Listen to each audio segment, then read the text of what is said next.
Hey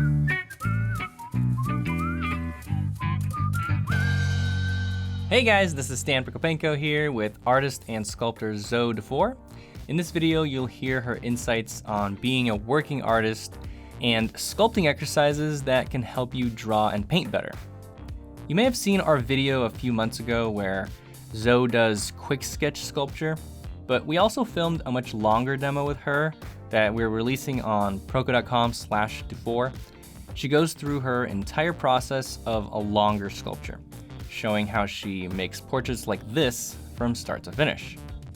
She also showed us how she makes her own tools, how she casts a mold, and a lot of general sculpting advice and tips so that you can start sculpting too. So go check that out at proko.com/Dufour. Okay, let's jump into the interview. The number one question I asked people on Instagram to ask you stuff, and the number one question was about materials. Yeah. I think that's always the case. Even when I ask like drawing or painting questions, people just want to know the magic pencil or the magic clay to use to get a great sculpt. I mean, obviously there isn't magic, but I guess the good question is, how do you pick a good clay? I don't want clay that's overly grogged because you can feel the grog particles and they're larger than the clay particles and they disrupt the texture and it feels sort of gritty. Okay. And so some clays that are marketed as sculpture clays have a lot of what it feels like sand in them. Okay. And it's really, I don't like it. It's uncomfortable to work with and you can't make really fine forms because it's so coarse. It just won't allow you to finish anything smoothly. Okay, it just starts adding texture in an area where you want as more you detail. rake, it's like sand is crumbling off the sculpture. Got it. I use primarily water-based clay if I can.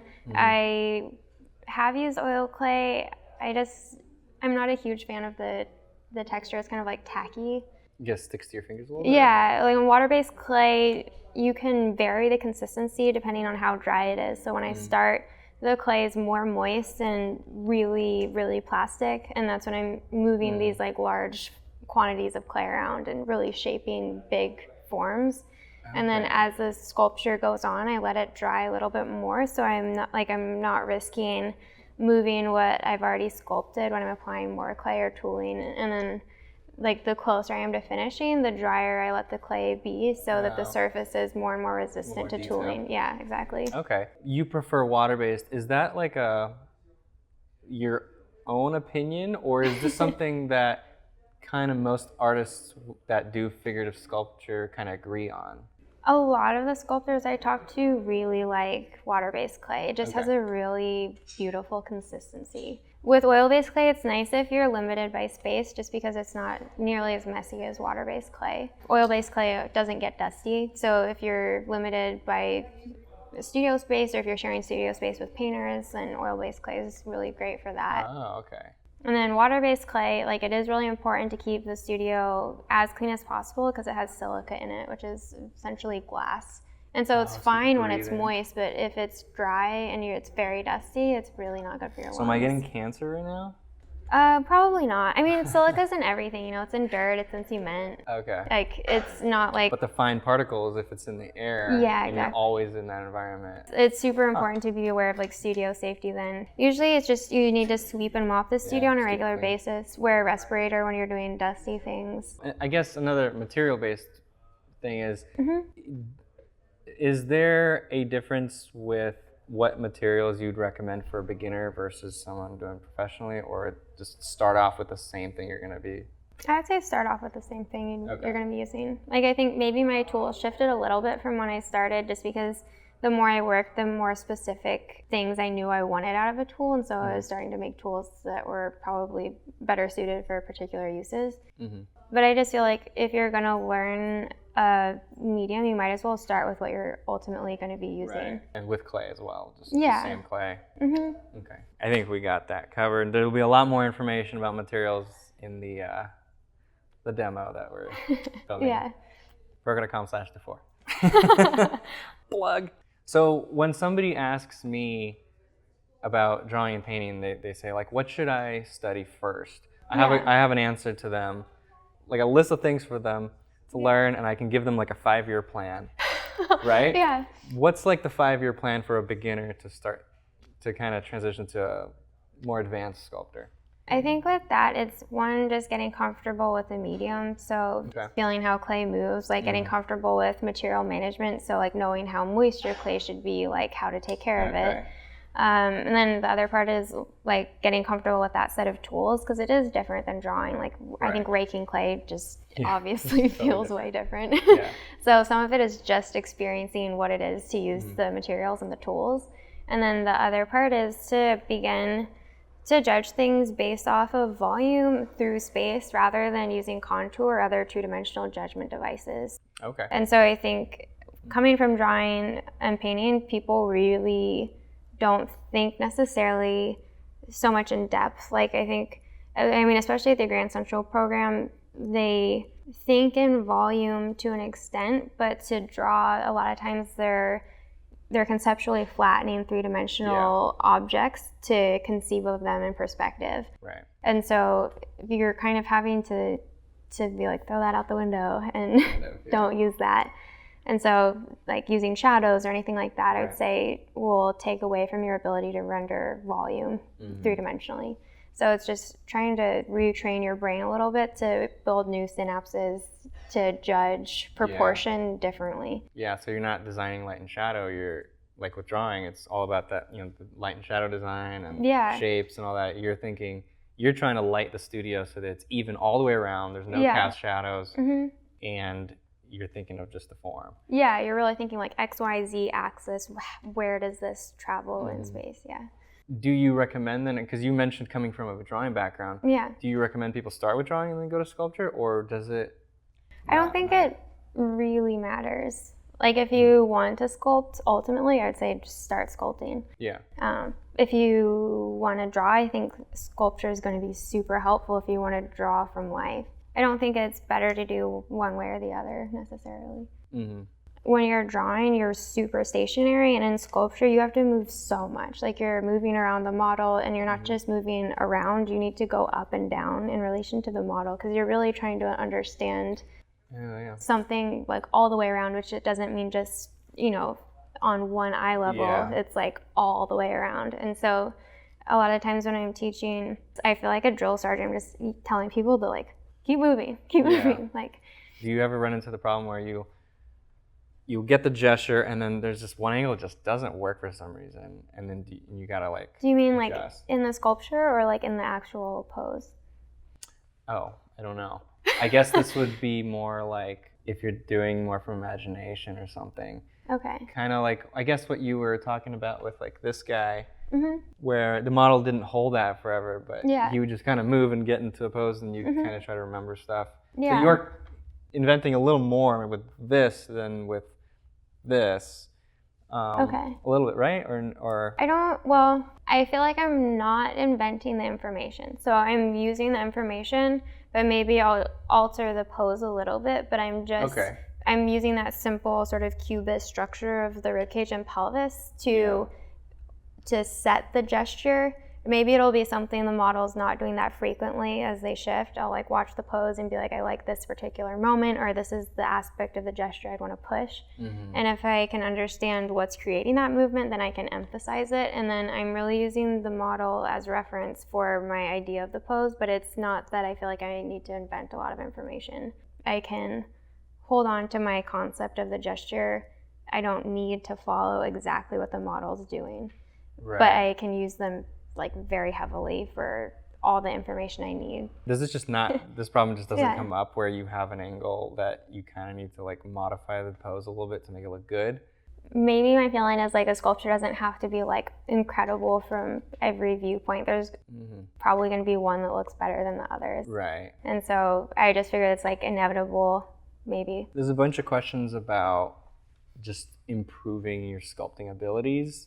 I guess the first one is, like, what are just some good sculpting exercises? You mentioned this, you know, the sculpting like one feature. That's a good one to start with because it's not like a fully three-dimensional one. Are there any others? I really recommend copying from like masters, like Greek and Roman like pieces, Master like studies. Michaelangelo. Just because they're, you know, an amalgam of a lot of really beautiful things from nature that are already translated into a simpler form. Right. They've solved it into a form that's obviously not just like a mold of someone's face. It's like a very educated. Yeah. I would recommend that. And then if you have like one, I don't know, like I use the Giuliano head, which is back there, the Michelangelo's sculpture. It's a copy of it, where I was just copying that, and once I'd copied it, I just was trying to do it faster and faster. In an attempt to get faster, I think I became much better because I was becoming more aware of what worked and what didn't in my thinking. And I think that's true for anything. Like somebody told me, like once you learn how to type, you're never going to type faster unless you make a concerted effort to improve. So I feel like we're naturally designed to be sort of complacent once we achieve competency, for better or worse. And so you have to really push yourself into almost an uncomfortable place to progress. Actually, I read in the book Mastery, I think by Robert Greene, doing the same thing in different speeds actually helps you do it in the normal speed, the one that you're comfortable with. Just trying to do it faster will help you do it normally, and then trying to do it even slower, just focusing really on the like, you know, the motion of the thumb or whatever, you know. Because you might just be a little lazy with it. But if you really practice and get like that exact pull, I mean, with brush strokes, I don't know. I'm talking about sculpting as if I know what I'm talking about. No, I totally do that with my thumbs though, what you're just doing. So doing it slower helps you do it normally, and then trying to do everything really fast will help you do it normally. So it's just like expanding your range. So that makes sense. That's really cool that you did that. I mean, a lot of the times I'm paid per project, so honestly, the faster I can do something, the better my like hourly is per the project. A lot of people asked about improving your anatomy with sculpture, and I know that even for drawing or painting, doing écrochet is a very popular thing to learn anatomy. Even if you're not trying to be a sculptor, just doing sculpture for the sake of just learning the muscles in 3D is a good exercise. For sculptors trying to learn anatomy, do you also just do écrochets, or are there... I mean, écrochets are great. I feel like in sculpture, you're gonna inevitably learn anatomy because you're sculpting the whole body every time you sculpt somebody, and so you're seeing. I feel like in drawing, maybe you don't see it quite so immediately, because you're seeing a lot more variation from depending on where you're oriented to the figure and your perspective. But in sculpture, because you're seeing the exact same patterns repeated again and again and again, you pick up on them really quickly.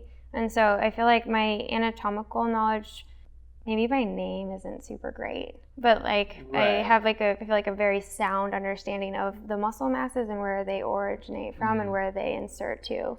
And so I feel like it's just through sculpting, you're inevitably going to get a pretty solid grasp on things. And how they deform and poses. How they exist in space, how they move, Every time I talk about sculpture, just look at sculpture, I want to just get back into sculpting. I did a few, but it's so fun.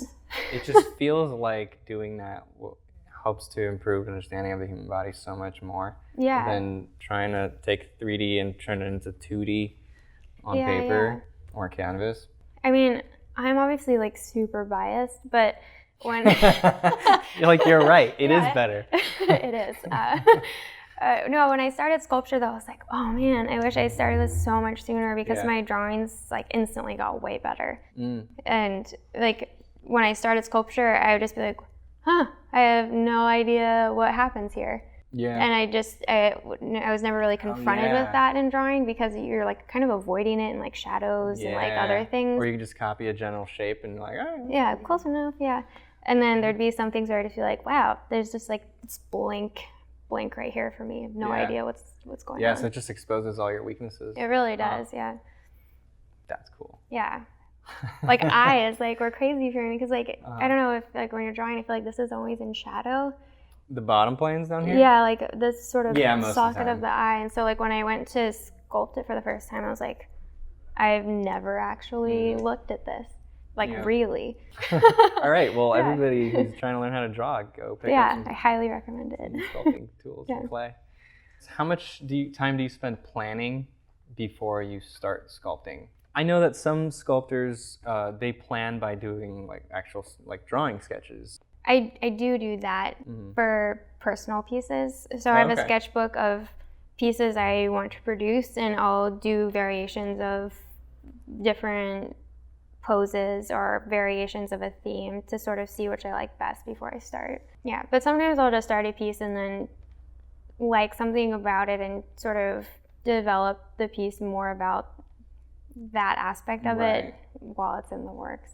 So someone asked about lack of confidence. It's another thing that I think pops up a lot for a lot of artists. Have a lack of confidence, and this question just always pops up. Very much agree with that. Oh, really? Oh, yeah. Well, I have a hard time answering that question. Yeah. Because you're like, I'm very confident. Well, I don't know why you flexed your biceps. I don't know. I just feel like I goes with it. I don't feel like I'm muscular. But I've never felt like, I'm buff. That's why I'm confident. I'm artistically ripped. Yeah, I'm artistically ripped. That's good. I've always been confident in myself. Yeah. I've grown to be less confident now. And I think I'm a bit more balanced now. But there was a point where I was probably like overconfident to the point where it's like, if you're overconfident, you don't listen to your teacher because you feel like, you're like, oh, really? Come on. It's like, no, just listen to your teacher, right? So there's a good balance, but I think most artists are underconfident. So what advice do you have? It is a balance. Like, I don't think it's good to be super insecure, but I do think you're in a field where you have to be able to be constructively self-critical to advance. But obviously you don't want to demoralize yourself when you're critiquing yourself. For me, I feel like I'm relatively confident in what I would call like the craft aspect, where I'm say like from like maybe more like an empirical basis, like this is okay. I feel less confident when I'm trying to think more artistically, just because I feel like it's so much more subjective and I have much vaguer idea of what I'm doing or like why I'm doing it or why that particular thing is appealing to me. And I'm almost trying to justify it in some way, and I don't know if my justification is sound. I don't know if that makes sense. It totally makes sense. I kind of have that issue too. Yeah. I never really thought of that as a confidence issue for me. Yeah. Trying to figure out the why. Yeah. I just thought, I think of it more like I'm confused or I haven't developed my thought. Yeah. But I think you go through, I don't know if you've heard this, but it was something my trainer for horses told me, where you go through like 4 different phases in any skill set development, where you're unconsciously incompetent, where you just like don't know how bad you are, and then you become consciously incompetent, where you're like, oh wow, I really do suck. And then you become consciously competent, where if like you're really focusing and you're like consciously aware of what you need to do to produce something better or do something well. And then like the nirvana state, I guess, is when you're unconsciously competent. I don't know if we really get there, honestly, but unconsciously competent. Yeah. That's like the ideal state. Yeah, there's the confidence. Well, cool. Well, you definitely answered the confidence thing better than I could. Do you ever sculpt from imagination? Really? Okay. Like, do you do like figurative stuff for imagination? I will make sort of sketchy figures. I don't really keep any of them. Before I started school here, I just liked imaginative stuff. So, like, I don't know, I feel embarrassing. It's like dragons, unicorns. You know what? Everybody watching is probably like, oh yeah, I love dragons. Yeah. I feel like our audience is pretty nerdy, right? Right? Yeah, like I'll be at Sorry, home. guys.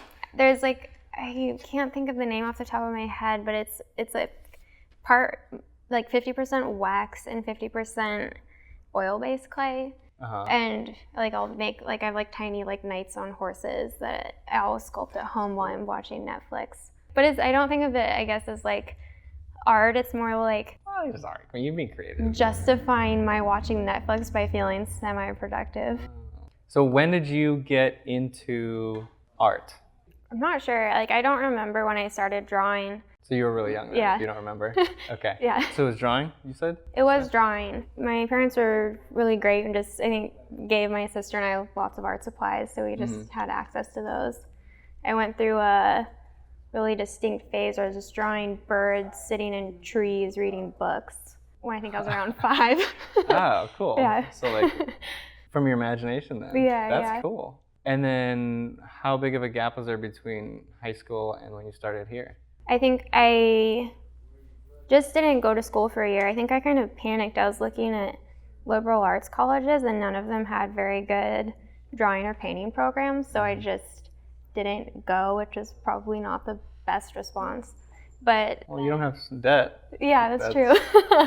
And so I was trying to figure out what I wanted to do after high school that was art related. And then a friend in the family told me about a small atelier in Southern Oregon called Ashland Academy of Art. So I attended that for a year before coming to Grand Central Atelier. Okay. So there was only like a 1-year gap? Yeah. Party. Oh, so hard. No? No, I when I was in California, I grew up riding horses, and so I was riding and training horses. Cool. And then I went to art school, and then I came out here. I was 19 when I moved to New York and started school here. Okay, so you were young when you got here. Okay. Mm-hmm. Yeah, I did 3 years of the drawing and painting program, and then I was recommended to try sculpture. I think most people in this school are recommended to do a little bit of figure sculpture just because it really informs a lot of the concepts that are talked about in drawing. Mm-hmm. But then once I started, I just loved it and quit drawing and painting. Yeah, because you showed the very first sculpture you did and it looks really good. Thanks. So you obviously had a lot of experience just studying the forms of the face already. Yeah. So how long were you a student here before you started teaching? Between 4 and 5 years. Okay, and then you'd be teaching here for 4 years? Yeah, this is my 4th year teaching now. Okay, cool. So you've been here for 8 years? Mm-hmm. 8 to 9, cool. Yeah. Wow, that's awesome. Thanks. It seems like a really, really good environment. I really like it. It's kind of hard to think about leaving just because it's such a nice place to work and it's such a great community to be a part of. Yeah, I was part of a Watts Atelier for 10 years. Yeah. Maybe even 11. And then, once you leave, it's like you're not around artists as much just because it's not part of your daily routine anymore. Yeah. Like, it's really like a support system to have like a circle of artists you're working with on a daily basis. So now, what classes do you teach here? I teach in the core curriculum the introductory sculpture class, which is just cast copying. And then there's night and weekend classes that are figure sculpture and portrait sculpture. From life? Yeah, from life. So then you have a lot of your own time to do more professional work. Yeah. Okay. What do you do mostly professionally? Usually work in production for other artists. Like doing figure sculptures? Or? Yeah, some of it is like sculpting with them on work they're producing. Some of it is producing elements of their work, mold making and casting. Do they sell their stuff in galleries, or are these like public sculptures that just go in front of like a building, or like what? A lot of it's personal work, like geared toward gallery. Gallery work, okay. Are you thinking of doing gallery work at all? It's something I'd like to dabble in. I feel like living in New York City would be ideal for that and sculpture, just because if you're somewhere where there's not a large gallery scene, you have to mail your pieces, which when it's painting, it's not that big of a deal, but when it's sculpture... Even with painting, it's kind of hard because the frames are kind of heavy. If you have big paintings, they're heavy, and you gotta put them in wooden boxes so that they don't get punctured. Yeah. But I'm sure, sculpture, I'm sure is way harder to mail. It's something I really should look into. It's just I've spent so much time, I guess, in more commercial production for work that I haven't invested that time in looking for a gallery. Before this year, I was working for a company called Studio Ice, and they produced work for museums and other people, and so most of... What kind of work? What do you mean for museums? Like the figures you see like in historical dioramas or reenactment scenes, figures to wear historical costume that match the time period. Got it. So like display pieces for like in a historical museum, and then there's something that kind of goes with the exhibit. Yeah. Okay. Some of the scenes are really cool. There's a Revolutionary War museum in Pennsylvania that just opened, and it'd be like soldiers on horseback running towards like into battle. Like, so Nice. there's like really interesting scenes, I think, but I would consider that commercial production. Right, because your name doesn't get put onto that as like you're the artist. It's just like something to display to help. It's almost like an illustration for a book where it just, the point of it is to illustrate the message or the story, what they're trying to say, not to show you as an artist saying something. Yeah, and I wouldn't say it's like artistic. Like, I think the quality of work produced by the company was super high. Yeah. But at some point, there wasn't necessarily artistic decisions. It was like, you know, museum staff saying this is exactly what we need, and you just following that. Okay, is that fun? I really liked it, yeah. The company only did figurative work, which I feel like is rare, and so I felt really lucky to be there. And the people I were working with were really talented, so I feel like I learned a lot while I was working there. Yeah, it was a really good experience. And how long did you work there? A little over 2 years. 2 years. Okay, so kind of almost after you transitioned from teacher to student, or from student to teacher. And then that was probably really good practice as a professional. So practice while actually getting paid as well. Yeah, that's really what it felt like. Nice. Are there any other gigs like that for sculptors? Oh, definitely. Like what are the options for sculptors? Let's say you go to a school where you learn to sculpt, and then like what are all the different choices people can do? Gallery work is one. Yeah, a lot of the big name artists have a whole team that's supporting them. Like, I don't know, like Jeff Koons has like a whole sculpture team that helps him. So I know a lot of people go to work for artists like that. Okay. There's other companies who do work similar to what Studio Ice does. There's a lot of public work for sculpture. A lot of it isn't figurative, but there's you know, calls for entry for like government supported art frequently. And like what kind of stuff does that include? It really depends on the place. Some of it's just like beautification of parks or roadways, like gateways. Some of it's even like make a nice... Like a door, like a nice decorative door or something. Yeah, or like there'll be like a roundabout in the city that they want to put a sculpture in the center of. Oh, so then that's just, you just make an artistic piece? Or is that something where they say exactly what they want? A lot of the times the guidelines will be really vague. Like they'll say like, you know, maybe not offensive or like no nudity, like things that you should like hope would be like assumed, but you have to state. Yeah, that's honestly what I'm more interested in exploring over gallery work. Yeah.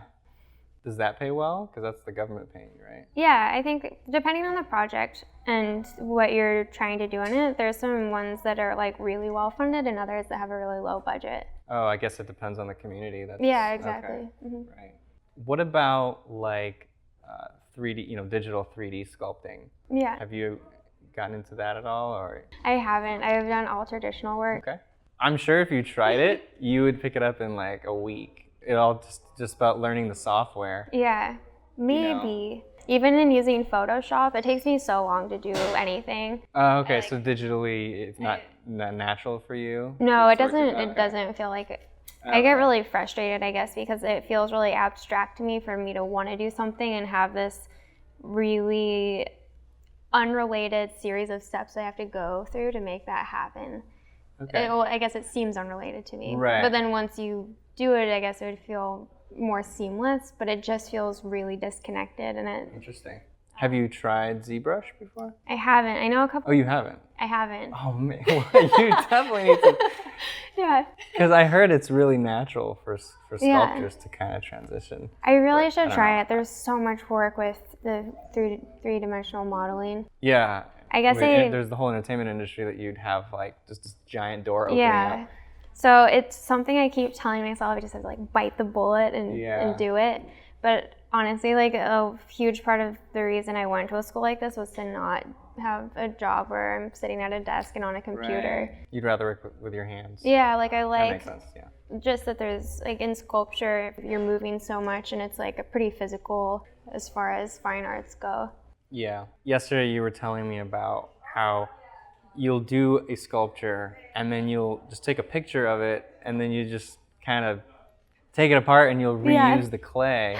And I was like, man, that really sucks because you don't get to keep most of the sculptures that you make. And it's almost like it's gone. Like there's still a photo of it, but the 3D form is gone. Yeah.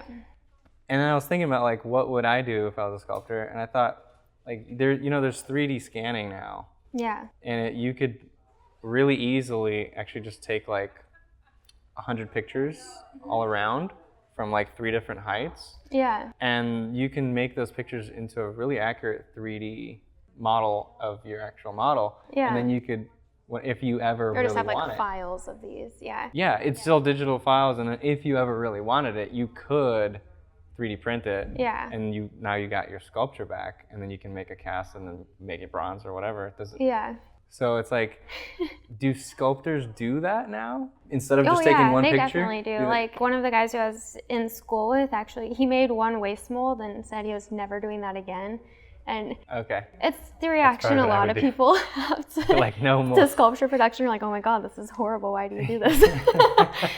Yeah. And so he would scan all of his work. Okay.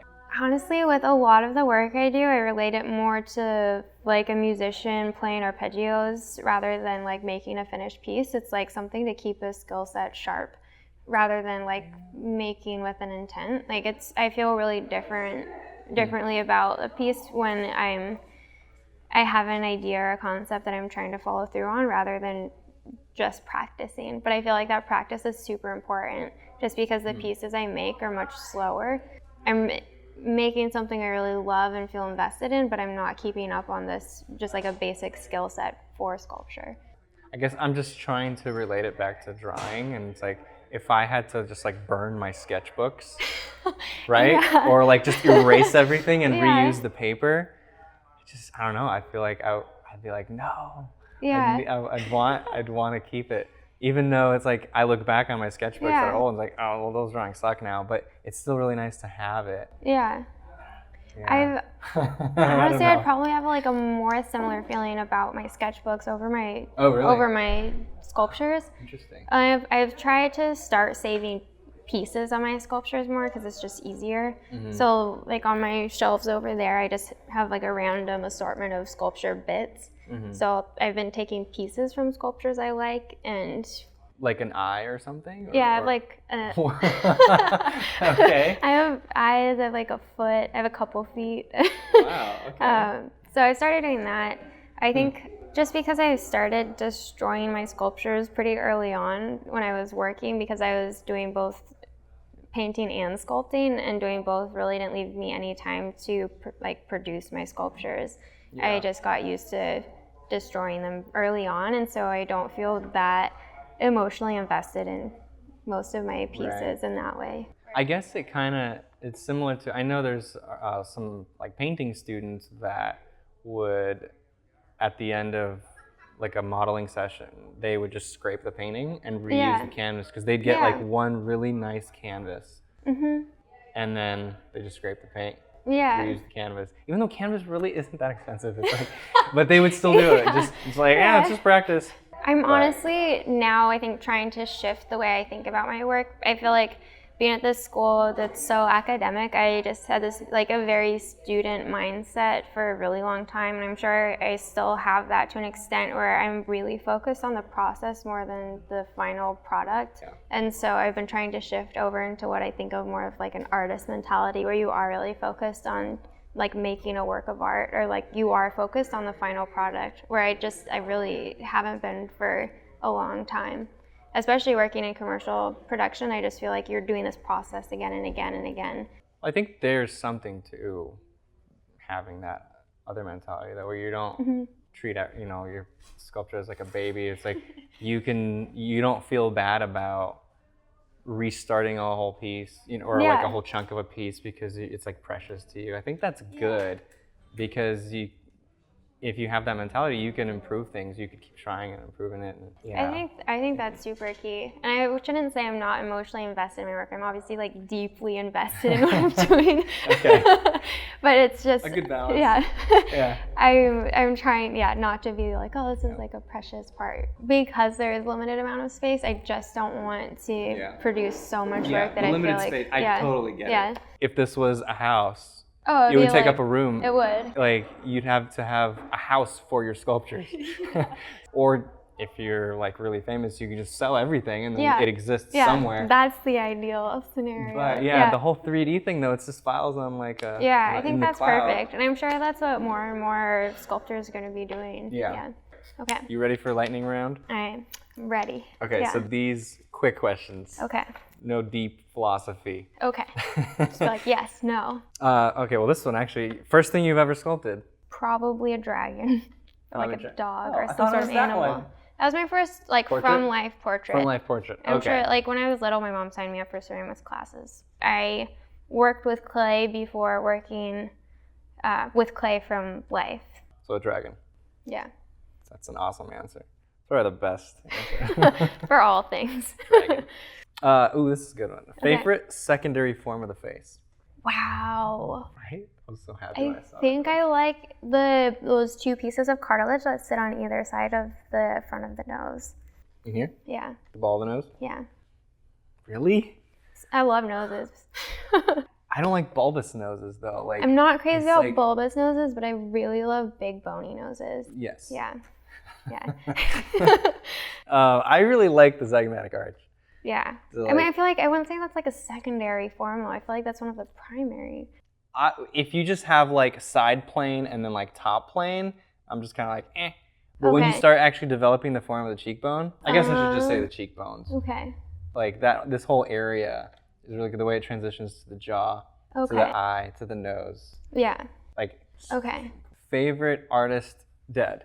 Can I say two? Like. Go ahead. If I'm saying dead, probably Michaelangelo or Bernini. Okay, cool. Yeah. What about living? Artists I know, there's a Japanese sculptor who actually works really close by here. Her name's Chie Shimizu. I really love her work.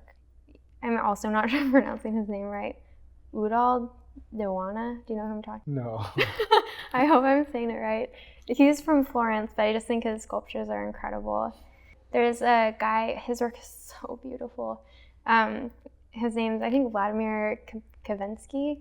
Okay. And he's in Jersey, which blew me away. But he makes ceramic flowers, cool. And they're just extraordinary. I can't think of her name off of the top of my head, but she was the embroidery artist for the Game of Thrones movies. The woman I'm taking a workshop with in November, her name's Cristina Cordova, and she does large-scale figurative ceramics, and I think her work is awesome.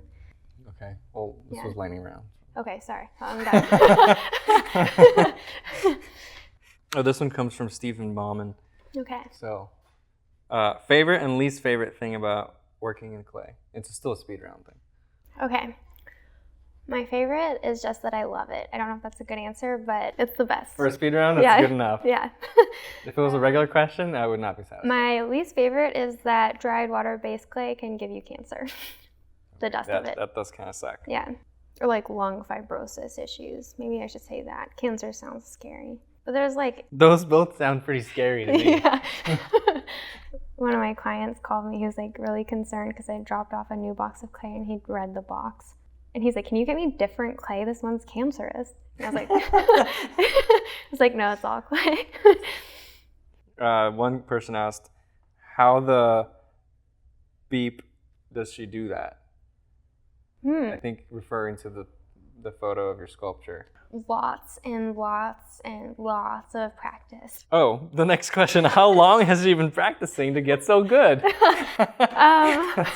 Art-wise, like 8 years of pretty intensive training. Yeah. Sculpture-wise, it's been like 5 years of really intensive training. How do you manage your time with personal life and career? Oh, that's really hard. How do you do it? Or do you not do it? Probably a little bit of not doing it because I feel like I'm doing something I really like. So what I do for fun is also what I do for work. And it gets really blurry, that line. Yeah. I think the way I solve that problem is by getting married. Yeah. See, because that would when be you're married, good. you kind of have to have a life. Yeah, you have like a built-in friend and like... Yeah. It's like if you want to have a good relationship, you have to do stuff. Yeah. Otherwise, you're not really married. Yeah, that's valid. So I try to maintain friendships. That's, there you go. Yeah. Cool. If someone says, what does she do for fun? I like rock climbing. I like eating food. Like riding horses. Yeah. Eating food. Yeah. Okay, let's end it with this one. Okay. How many hours a day did you sculpt when you were like in the most intense student stage? How many hours? Or did I say per day or per week? Let's do per week. Oh man, probably 60 to 80. Nice. Yeah, it was a lot. You guys hear that? It was a lot. 60 to 80 hours a week. That's like 2 full-time jobs. Well, leave people demotivated. Yeah. Well, no, like, can I say one more thing about that though? Sure. Like, I think you don't pick to do what you're like conceptually think like, oh, it'd be great to do that. Like, I'm like, oh, it'd be great to be a rock star, but I don't want to struggle with guitar for like 12 hours a day. I picked sculpture because I actually like struggling with sculpture. Right. Okay, yeah. Makes sense. Yeah.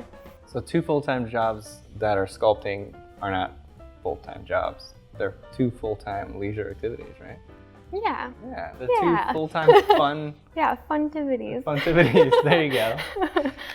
Cool. Well, thank you so much. That was very informative. Thank you. Where can they see more of your work, like all of this stuff? You can check it out on my website, zoedufoursculpture.com, or on my Instagram page, which is updated more regularly at Sapiens.